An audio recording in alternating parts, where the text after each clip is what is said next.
Are you struggling in your faith? Are you pretending you're happy but stuck in a spiritual rut? Are you tired of listening to famous pastors and preachers who make it sound so easy? Welcome to Broken Catholic, the #1 Protestant and Catholic voice in America. I talk about the important things that nobody else is talking about, like how to align with God's plan for your life, because I believe this is where 90% of Christians get stuck. And I tackle the negative self-talk that we all secretly struggle with but won't admit. My guests are brave Protestants and Catholics who share their struggles, their fears, and their daily holy habits that help them win in their spiritual lives. I'm your host, your coach, your friend, Joseph Warren. I'm also a broken Catholic and former atheist, and a spiritual coach to Christian business owners and CEOs who are married with children. This show was created for you, the broken Catholic who's pushing to get your spouse, your kids, and yourself to heaven. Wherever you are in your spiritual journey, you're just one surrender prayer away.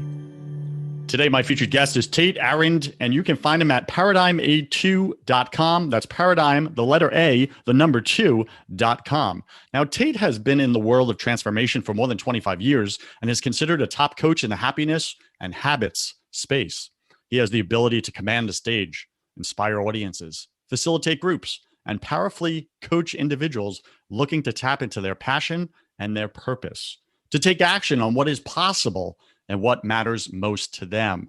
I'm aligned with what he's up to in the world. And BC Nation, you want this. You want your purpose. You want your passion. Maybe you got one, but you don't got the other. Maybe you have neither right now. Maybe you feel tapped out. You feel drained. You feel frustrated. You feel irritated. You feel out of control with all the things outside of your control right now happening in the world. Listen up as Tait drops some wisdom for you. Get out your pen and paper, and we're going to get into this show. And the way we're going to do it, we're going to get personal, as I always do every single week with my guests. We get into their story, and we don't hold anything back. And my guests are courageous. They share fully transparently their struggles, their brokenness. They don't have it all figured out. They may be a few steps ahead of us on that highway, on that journey, and maybe they can help us through it. And that's what I hope to do, to inspire you through their stories. Tait, welcome to Broken Catholic, #1 podcast on iTunes for Protestants and Catholics. Go ahead and fill in some of the gaps in that intro, would you? Oh, I think really a kind intro. I'm super grateful to be here, and I've had the introduction to you by my longtime best friend, Brian Reeves, who's been on this podcast with you. I'm super grateful to be here. I love the mission that you have about really being able to make an impact in this world and being able to reach just one listener from this podcast and to help change the trajectory of their life. I'm all in, and I'm super excited to be here. Thank you so much for having me. You're welcome. BC Nation, that's you. You're that one listener. If you're listening right now, if our voices are ringing in your ears, you're the guy, you're the gal who's about to get a shift in their life. If you open up, if you humble the pride and admit you don't have it all together and you need help, especially you men out there, ask for help, would you? Helps you get ahead. All right, Tait, let's get into your story here, brother. But before we do, take a minute, share something personal about you that very few people in your business life actually know. Yeah, great question. I got asked this question recently, and I certainly don't jump out of the gates typically with sharing this, but I guess it was maybe 2.5 weeks ago, I celebrated 18 years of sobriety. I haven't drank alcohol in about 18 years, a little over 18 years now, and while that was one of the darkest moments in my life, coming to the realization that I'm an all or nothing guy, and I was doing the all, and I really needed to be doing the nothing. It was a real dark night for me, and but what came out of that was a life that I couldn't ever dream about living before that, and it's something that I look back on at this point with tremendous gratitude about, and I wouldn't actually change it at this point. I think hitting that dark night was a moment that really changed my trajectory and was critical for who I am today. Yeah, I really get that. Thank you for sharing that. Again, vulnerability. That you wrestled with an addiction. You've been winning for 18 years, well done. And you have that personality that's all in. And what I find, tell me what you think here. I find sometimes when we go all in, we end up with nothing. Hmm. And when we Hmm. do nothing, we end up with everything, with all of it, like just Hmm. being still, etc. What do you think? Yeah, it's interesting. I like that analogy, and the thought there. And what I hear in that second piece is surrender. And for me, I think that's one of the hardest things to do, is to look at the places where I actually don't have power and to find something that does, and to start tapping into that power that's greater than myself. And in doing so, that surrender is actually the gives me the greatest strength. But we're not taught that. We're actually taught to take everything by the bull by the horns, and to take massive action on things. And I believe that that's true. But when we hit a brick wall, sometimes the thing to do is actually to surrender and to look around and see what can help us get around it, rather than continue to bang our heads up against the same wall. Now, BC Nation, you hear this word come up on this show consistently: surrender. It's not a sexy word. It's definitely not a word that's attractive, not the way society paints it, especially if you're a guy. Mm. Immediately, we think of all those war movies, those fighting movies, those martial arts movies that we watched growing up as young boys into young men. And whoever surrenders lost the fight, Mm. which makes them the loser. And none of us want to be a loser. So we fight against and resist surrender at all cost.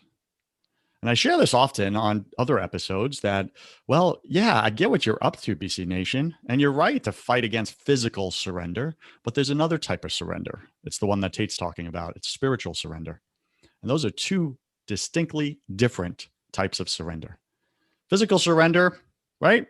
Don't like die, right? Don't lose the fight. If someone's attacking you, defend your family, defend your property.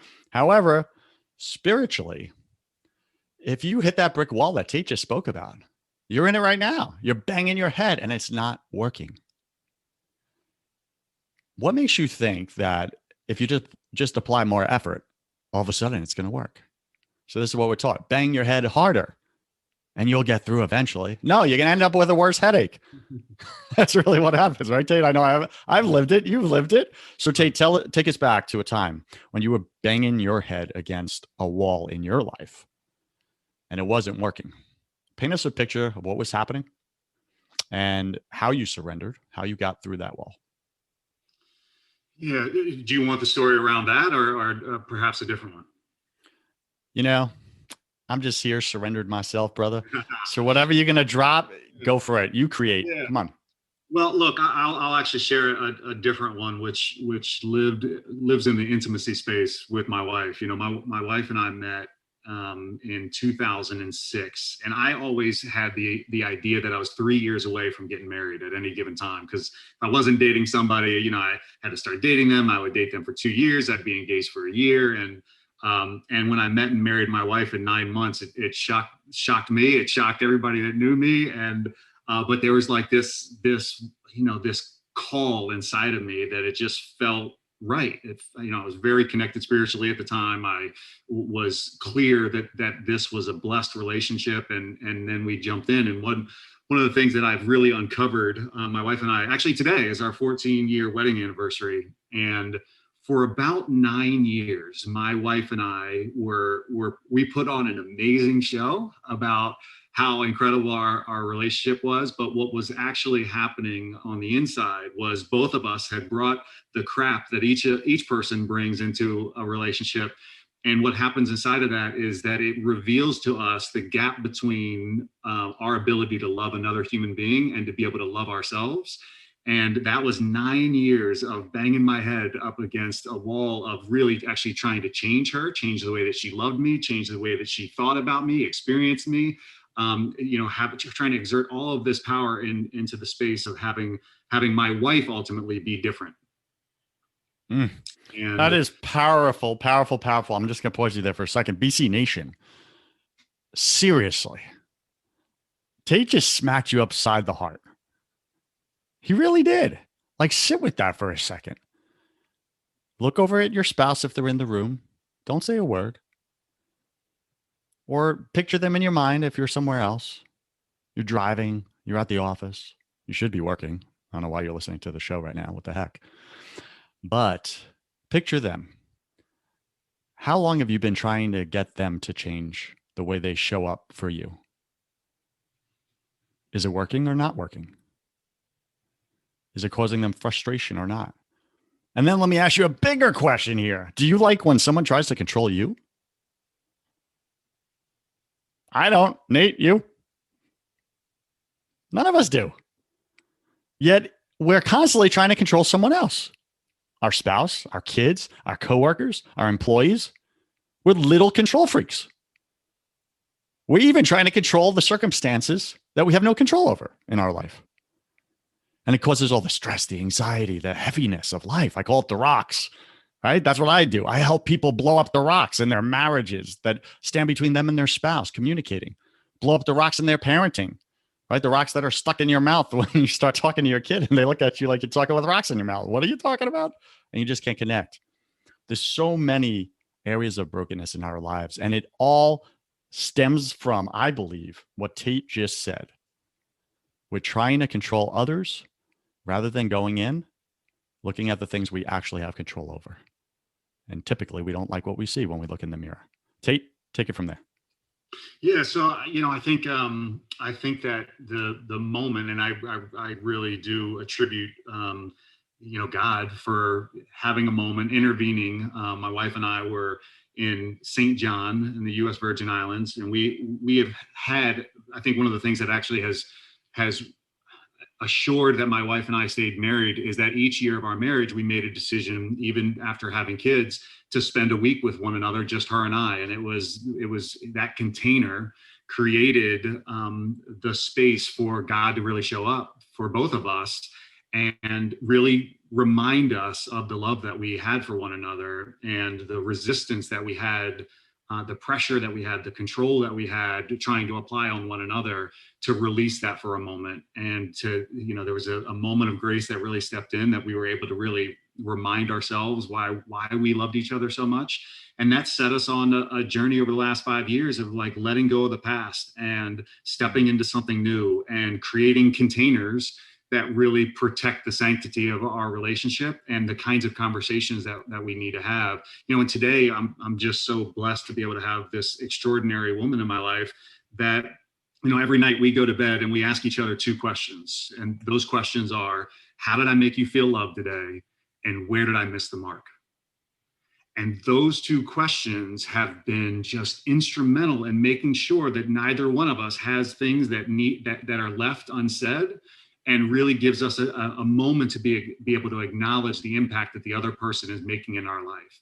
And that container is something that, again, sustains the growth that we're on as a couple, and something that we continue to try to figure out ways to innovate the containers that are in our space, so that our intimacy can grow, that our vulnerability can be shared, and that our connection can be enhanced. Do you really ask those 2 questions every single night? Every single night. For how long now, consecutively?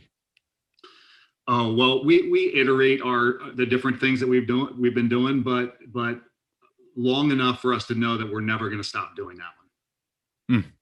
BC Nation, Tait just gave you 3 practical and effective tools for your marriage. 3. Let me just replay them for you real quick. Ask your spouse every night, how did I make you feel loved today? Where did I miss the mark? Let them do the same for you. And then number 2, those were 2. Number 3, schedule 1 week a year. Just you or her, or just you and him. Alone time, no kids, no relatives. Just a time to reconnect. My buddy taught me this. He calls it a marriage reset.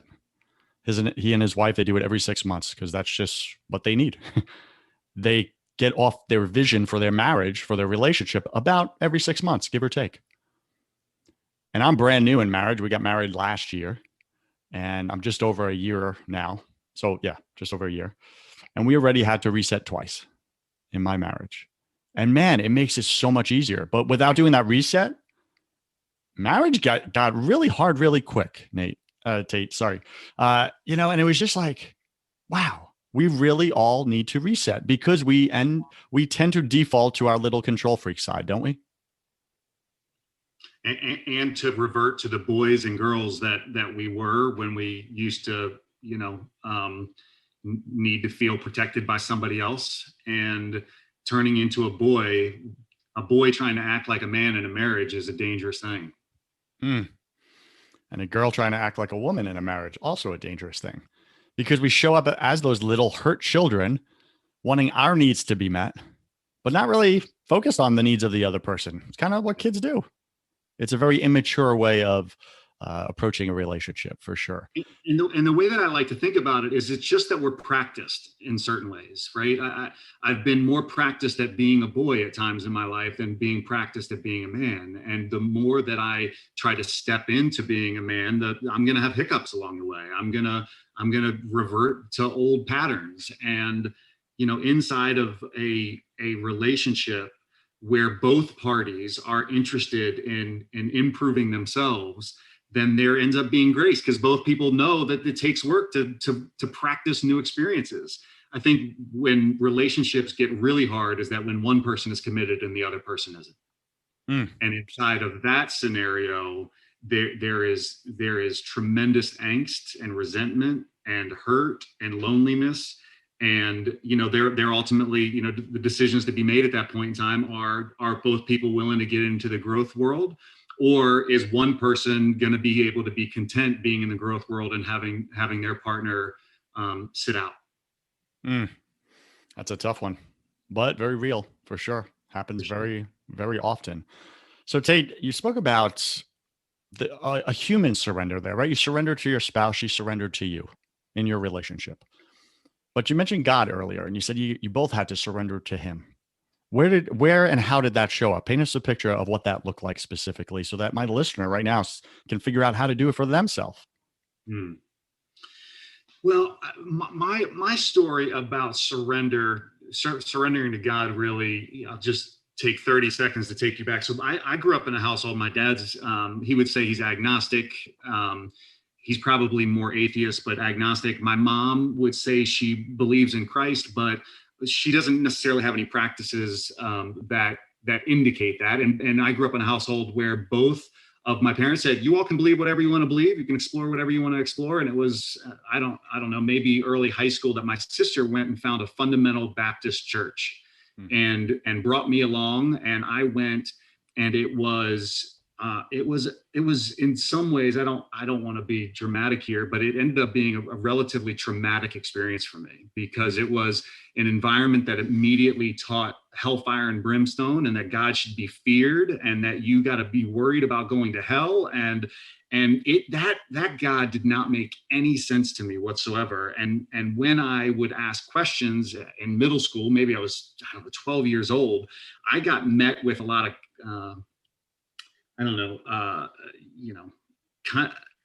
condescending responses around things, and inadequate help. Just have faith. You have to get baptized, and you have to, profess that God is your Lord and Savior, or else.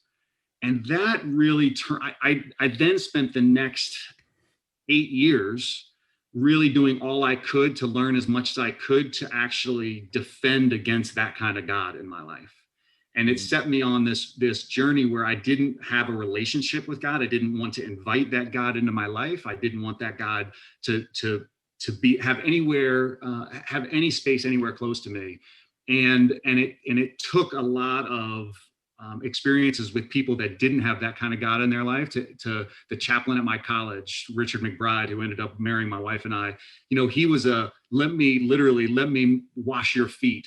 Let me be a servant to you. Let me be available to you. And then it was, for me, getting into Al-Anon, which was for family and friends of alcoholics. I have alcoholism in my family background. And it was in that space where I got introduced to, well, you can actually develop a relationship with a God of your own understanding. You can develop your own relationship. Just start inviting this power that's greater than yourself into your life, and start to watch the magic happen. Look for the coincidences that start to happen in your life. And it was critical for me to be in a place of pain, to realize that the skills that I had were not sufficient enough to be able to help me through my pain, so that I could start to rely on powers that were greater than myself. And then God showed up in that space, that mustard seed space that was critical for me. And again, it was one of those things where I don't regret the Southern Baptist experience. I wouldn't choose it for my kids. but it was necessary on my journey to help me reach the God of my understanding, and surrendering to the fact that I couldn't handle life on my own. And every time I tried to exert power over things that I didn't have power over, my life became unmanageable. That is so clear for sure. I go back to something you said there as far as Joseph, I didn't want to have a relationship with that kind of God. And it really makes sense, doesn't it, BC Nation? Like, would you look forward to inviting a dictator over to your house, or a tyrant, a world leader who was unfair, unjust, cruel, demanded your perfection or else eternal hellfire? Like, who would want to sit down and have a meal with that person? No one ever. Yet this is how we present our loving Heavenly Father sometimes. And to me, it's not a problem with God, it's a problem with presentation. How we present or try to humanize God, who's bigger than our minds can conceive. And we try to make him small so that we can understand him or control him. And to me, there's a lot of pride and ego in that. And Tait, I really look to you, man. That sucks that happened as far as, that church experience. It's happened to me as well. I was told in one church while I was there with some friends that because I wasn't in their denomination, I was damned to hell. And there was nothing I could do about it because of predestination. They were selected and I wasn't. And there was no way out for me. And sorry, it's not fair. We get that, Joseph. And I was just like, man, what a prideful position. How do you know you're on the list? Like, for real. How do you know? Because you said so and you believe so? And now you're telling other people they're not? How's that different than playing God? I was very confused by that. So very bad presentations of God, I think, is the problem. And it's our pride and our ego, arrogance, all that stuff. So I really acknowledge you for sharing that. Sorry that happened. That sucks. It really does. BC Nation, maybe that's happened to you. Listen, don't hold it against God. Don't. If that's been your reason for resisting opening up a relationship with him because a person presented it wrong because they're broken, so they presented it broken. Like, seriously, you're the one missing out. And Tait's telling you, if your life's not working and then, you don't have the tools to figure out how to make it work, you've been trying at it and you just haven't, there's an answer. There is someone in control of everything outside your control. We call him God. And he is a loving father. And Tait, I grew up in a very similar household. Wasn't Southern Baptist. It was Roman Catholic with a military dad, Marine Corps. So you put those two things together with rules and regulations and Marine Corps boot camp training. I call that redundancy. It was just too much, brother. It was too much, right? And I wanted to run from that version of a God. Yeah. Because he was a dictator and a tyrant. So I really got that. But it wasn't until years later that God entered my brokenness at rock bottom moments, spared my life from almost being murdered twice, etc. When I lost all my fortune, everything, I had no one, everyone abandoned me. God showed up. He was there. And I met a loving father who wasn't there to condemn me or rub my face in the mud. I was already down. Yeah. But he lifted me up. He put the ring on my finger. He welcomed me back home and then he threw a party for me. Love that. Right. And I was just like, what? Who's this God? How come I wasn't taught about him? Yeah. But it's the same God. It was just presented through human brokenness. Right. Tait, what shows up for you in all that? You personally in your own story? Say that again. What shows up for you in what I just shared and where we're going with this? What's showing up for you right now personally? Yeah. Obviously the great prodigal son story there, which, one of the things that I really think about is how much God has been chasing me down. You're fast, aren't you? Even though I ignored him for a period of times, even though I was arguing against him a period of times, even though I was doing things that were hurtful to myself and others, in spite of that, that's how much he loves me, that he is just chasing me down, trying to leave clues along the way that he's there for me and that he's trying to work things out for me and that he's for me and not against me. And that, it's just extraordinary to me because when I experienced surrender that first time in Al-Anon and really got to experience that a God loved me, it was like, okay, I had found my space. And then what was very interesting, fast forward many years to that moment of surrender that happened inside my marriage, is that was a time that my wife asked me the question, have you ever invited Jesus into your heart? And I was like, no, I don't need that. Like, I found God. Look, God is, I've had this amazing experience, and God didn't reveal to me inside of Jesus. He revealed to me inside of Al-Anon, which maybe is more the Holy Spirit and God. And I was like, no, I don't need that. Right. I don't need that. And then she was like, well, what harm is it going to do you just to say, Jesus, I invite you into my heart? And I didn't say, okay, here's the script. Jesus, you are the Lord of my life. You are the King of all kings. You died on the cross for me. You died for my, just invite Jesus into your heart. So I was like, well, okay. So Jesus, I invite you into my heart. And then it was like this, it was an extraordinary, it was this extraordinary moment in time that set forth all kinds of quote unquote coincidences that really allowed me to be both broken and built at the same time, to have the ways in which I was failing myself and others be really illuminated, for me to feel the pain of that and to experience God's grace and how much he loved me despite that. My wife is an angel on earth because she's constantly filling me with these opportunities to see God differently than I did in that small Baptist church. BC Nation, say that last part again. He's chasing us down. God is chasing you down, BC Nation. Some of you are fast runners. Let's be real. Some of you are marathon runners. You can last a long time at a fairly adequate pace. And God's still chasing. And then maybe some of you are like me. You're short sprinters. I do wind sprints. I don't like those long runs. But man, I could get away from him real quick. In a moment's notice, I'm around 4 or 5, 10 corners and I'm out. And then he catches up. He always knows where we're going, doesn't he? Tait, what you said, you were both broken and built at the same time. Isn't that the solution? That our human faculties are broken. This is why we need a savior. And his divine power, his strength is what we're built upon. So we can actually exist in a this and that relationship with God. God, I'm broken in my human fallen nature, yet I'm built up because I am your precious son. And you chose me and you're pursuing me, or your precious daughter. Like, that was brilliant. Absolutely brilliant revelation.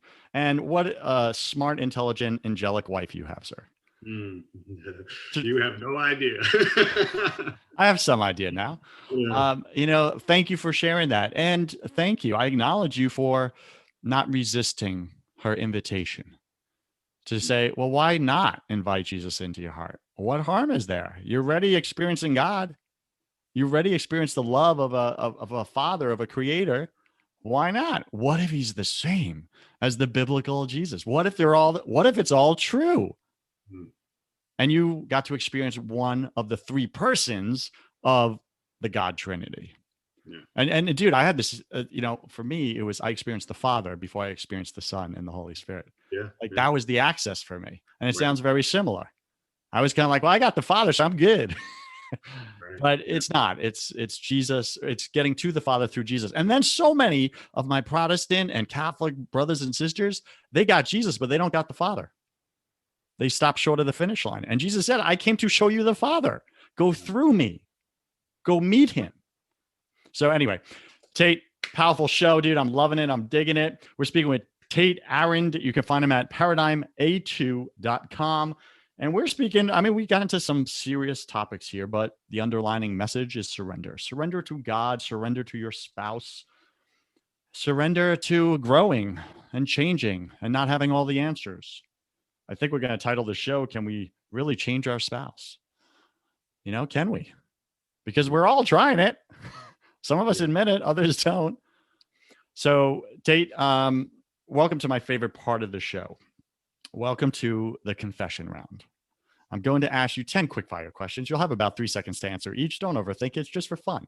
Are you ready, sir? Probably not. Perfect. Perfect. What is your favorite thing about God? Oh, man, his love. What is your least favorite thing about God?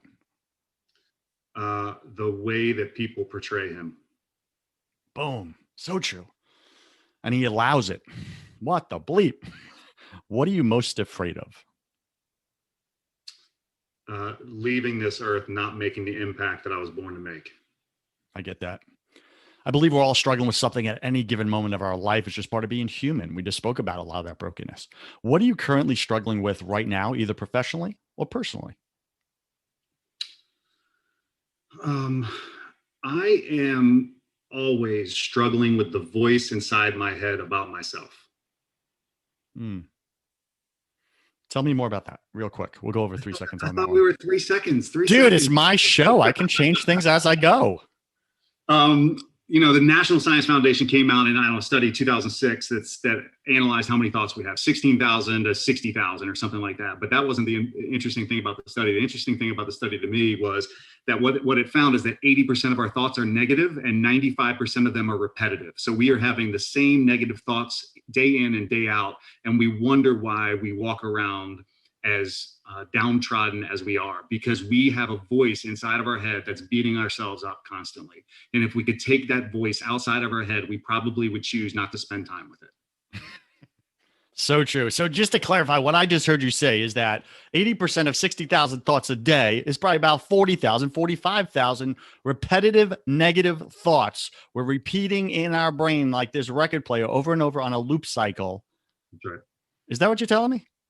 That's what I'm telling you. Dr. Daniel Amen calls them ants, automatic negative thoughts, automatic negative thinking. And it's something that all of us really strive or deal with. And unless we develop some practices to intercede on our behalf, then and to figure out how to fill our minds with different thoughts, then this is a pattern that's going to repeat itself for all of us.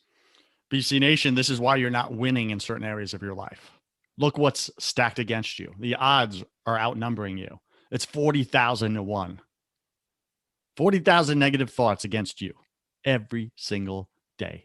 You don't stand a chance. None of us do. This is why we must surrender to God's strength, God's peace, God's joy. God, counter out those lies that have been poured into me. What's your truth?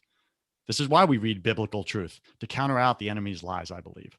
Tait, moving on to our next question. Now that I went off track, thank you, sir. Calling me out on my own show. I love it. What did you spend way too much time doing this past year? Checking out onto my cell phone. Like escaping just reality? Yep. Got it. Yep. What secret fear do you have about people? That they aren't safe. I get that. What do you wish you had learned sooner about God? Known sooner. Nothing. Okay. What's a new habit that you want to create in your life? I want to really get to know my kids. I spend a lot of time parenting my kids, but not being connected to my kids. So I want to develop practices where I really get into their worlds to understand, what my son's 7 years old and he plays Super Smash Brothers. And he's always asking me, Dad, what's my favorite player? And I'm always guessing and I'm always wrong. One, because he's constantly changing it. And two, because sometimes I'm not paying close enough attention to what my son really loves and getting inside of their worlds. That's the habit for this year in that space. Got it. What's a bad habit you want to break? My cell phone addiction. Got it. I just had a great guest on 1 or 2 episodes back. You may really enjoy it. It was about drowning in screen time. He just wrote the book on it. It's really powerful. You may really appreciate that. Pick 3 words to describe who you are now. I am passionate. I am purposeful, and I am learning. Yeah, I really get that. The way you're showing up. I can feel the passion coming through the screen here, brother.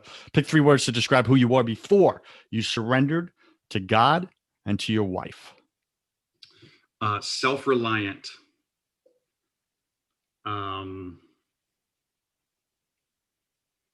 I was broken. And I was well-intentioned. Tait, I feel like we knew each other back when, dude, because that's who I was a few years back, brother. And last question, if you could come back to life after you died, look your wife, your kids, your family in the eye and give them only one piece of advice about everything, life, eternity, love, sadness, all of it, what would you say to them? I would say follow your passion and find your purpose. And what I mean by that is passion are the things that light me up, but my purpose are the things that I do that light other people up. So it's both of those are critical for us to really live the lives that we were intended to live. We got to follow our passions and we got to find our purpose. Got it. So what I heard you say is that your passion fuels your purpose. That's the fuel. And you need both. It's the intersection of those where life really comes alive. Got it. Any final wisdom? What's the one thing you want my listener to know about having a relationship that's surrendered to God and their spouse versus not? I just want to say to stay open, to be vulnerable and to ask for help. Be vulnerable and ask for help, BC Nation. There you have it. Tait, where can BC Nation get in touch with you? What are you up to right now? What am I up to right now? Well, I'm launching a program for 10 men with my longtime best friend, Brian Reeves. It's really his visionary leadership around this, but we're doing a program called Elevate 2021. It's for 10 men to really look at these 5 areas of their lives, their passion, their purpose, brotherhood, intimacy, family, and spirituality. These are the 5 pillars of a thriving man. And we're going to spend the next year really trying to figure out what are the things that we really want to do and challenging and supporting each other to do that. I'm also working in partnership with my wife through our business paradigm, where you've given the info out to her space of support is in wellness, primarily for working women who have kids at home and are really trying to find their wellness and to be rejuvenated. They're depleted and spent in many ways. So that's what she focuses on. And my work is really about helping individuals find a reset moment in their life. We're coming out of a pandemic. I think people have settled into some things where they know that life is really important and they want to have a reset moment to change the trajectory of their life. And that's what I help people focus on. Got it. And where can, I'm guessing you have maybe 1 or 2 spots left in your 10-man program there that you're doing for 2021, where if one of my listeners heard that right now, and they're like, man, this guy Tait, I really just resonate with what he said. I want to be part of this. I heard about this guy, Brian Reeves. He was on Joseph's show. Where do they go? Yeah, so for that program, it's Brian with a Y, Reeves, brianreeves.com/elevate. And all the information is there for that. And they can get more details there. We will be doing this program annually and having additional opportunities other than these 10 slots moving forward, but we're working out those details now. Okay, got it. Thank you so much. Tait, thank you for being on Broken Catholic. I wish you God's love, peace, and joy in your life, sir. Joseph, thank you so much. I extend the same back to you, brother. BC Nation, you cannot show up authentically in your life without building faith in your business. If you want the business side of that conversation, I have another podcast called First 100K, where I interview successful entrepreneurs about how they made their first $100,000, because that's where I believe 90% of you are stuck and you can't break through. Go to first100k.com to find out how. I'm Joseph Warren. You were made for greatness, so stop being a wuss and start being a winner. Have a blessed day, and I'll see you right back here next week.